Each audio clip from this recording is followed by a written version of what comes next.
Greetings everyone, welcome to the channel. We are the Lion Gaming crew, and in this Diablo 4 video we're going to be doing a full breakdown of the season of the Malignant, which is the seasonal theme for the first season here in Diablo 4. So here we go, starting off, an ex-priest, so we're going to start with the season theme and story. An ex-priest of the Cathedral of Light, Cormond, is our guide through the season. He warns us about the malignant corruption taking over wildlife, demons, and humans alike. He pleads for our aid as he may be biting off more than he can chew.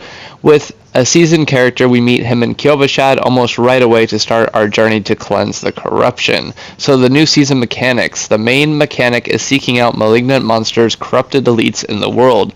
Once found, you kill them and steal their hearts to sock it into your jewelry, amulets, and rings for powerful buffs. Neat. Early in the season quest line, the players receive the Cage of Binding, which is key later on. At this point, you'll go around the world looking for these malignant monsters. Once you find one, the magic starts to happen. So now we're going to talk about how you collect a caged heart. First, you're going to find a malignant monster. Remember, they will only be elites. 2, you're going to kill it to drop its malignant heart. 3, you're going to perform the ritual using your Cage of Binding. This gathers all the malignants and spawns a more difficult version of that elite with support minions. 4, kill the new elite and collect the cage heart that drops. So there's 4 different types of caged hearts. We're going to talk about them here right now. There are 32 different caged hearts that the player can find. Their powers can be dramatically change at your build's playstyle or even unlock previously untapped builds for your class. Most hearts are general use by anyone, but some will be class specific. When found, they will roll one of 4 different types. So the first type is devious, and that is going to be by the color purple. The second is going to be brutal, which is the color blue. The third is going to be vicious, which is the color orange, and 4th is going to be wrathful, which is the gray color, which can be socketed into any type, and we're going to talk about that here in a minute. The following colored caged hearts have only one effect and can only go into the respective colored sockets on jewelry. Brutal, which is the blue heart, which will be in the blue infested socket on jewelry. Vicious, which is the orange heart, and that will be going into orange infested socket. And the devious, which is the pink or purple heart, which will go into pink infested socket on your jewelry. Wrathful white infested sockets have 3 effects on them, 1 for each of the other heart types, and can be placed into any of the colored sockets for their corresponding bonuses. These hearts can be placed into any socket on jewelry.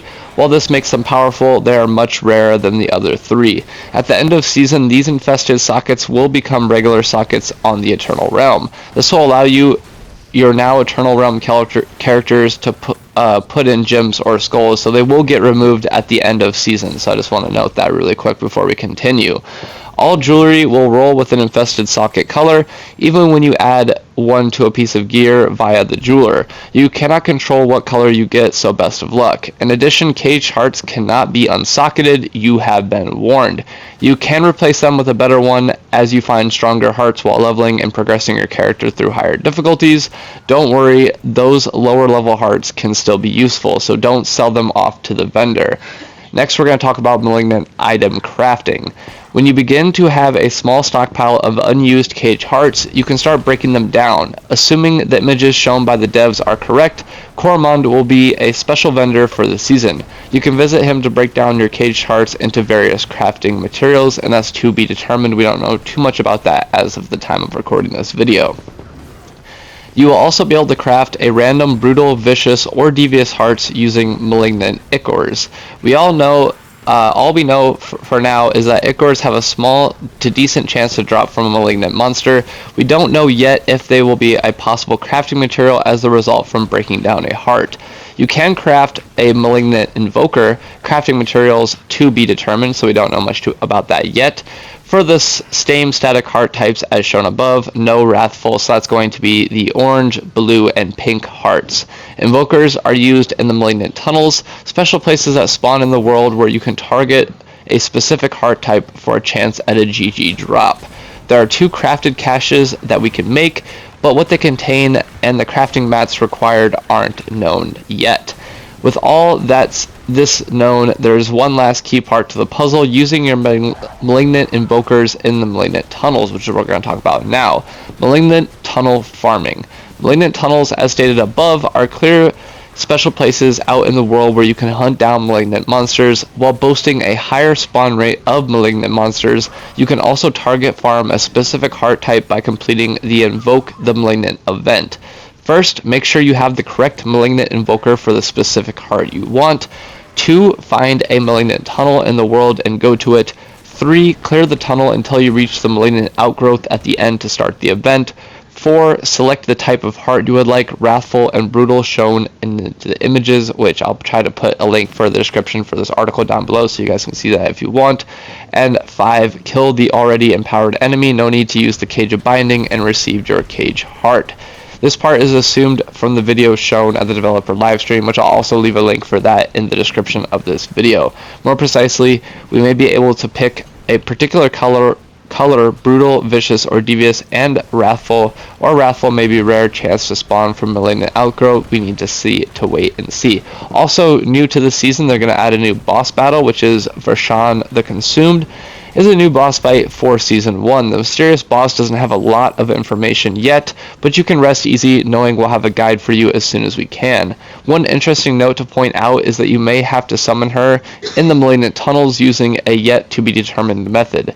Going off the latest video, you can see a quick clip of Ashan being clearly summoned and killed in the same room. It also appears that a legendary Caged Heart drops at the end. So again, the link for this article will be in the description of the video in case you want to check that out. Go ahead and by all means. More updates and more guides. This was just but a taste of what's to come with Season 1 quickly approaching. So stay here for all things regarding to the new season here for Diablo 4. We're going to have a full season breakdown. We're going to talk about, target farming for the Malignant Hearts. We're going to talk about what the best nightmare dungeons are to farm. We're going to have a leveling guide. So stay tuned for all of that here coming out in the near future. And obviously we're going to be putting out build guides for the new seasons that are going to incorporate those Malignant Hearts we've been talking about throughout this video. So I hope y'all enjoyed. If you did, definitely let me know by dropping a like. If you made it all the way till the end, you're an absolute legend. I really, really appreciate your support. And again, thank you all for your continued support of this community and the Discord community as well, man. I really, really can't say thank you enough to you guys. You guys are really making my dream become a reality. So with that, man, thank you again all for watching. I really hope to catch you all in a future video coming out soon. Stay safe, stay happy, and last but not least, stay gaming. Lion Gaming Crew, signing out.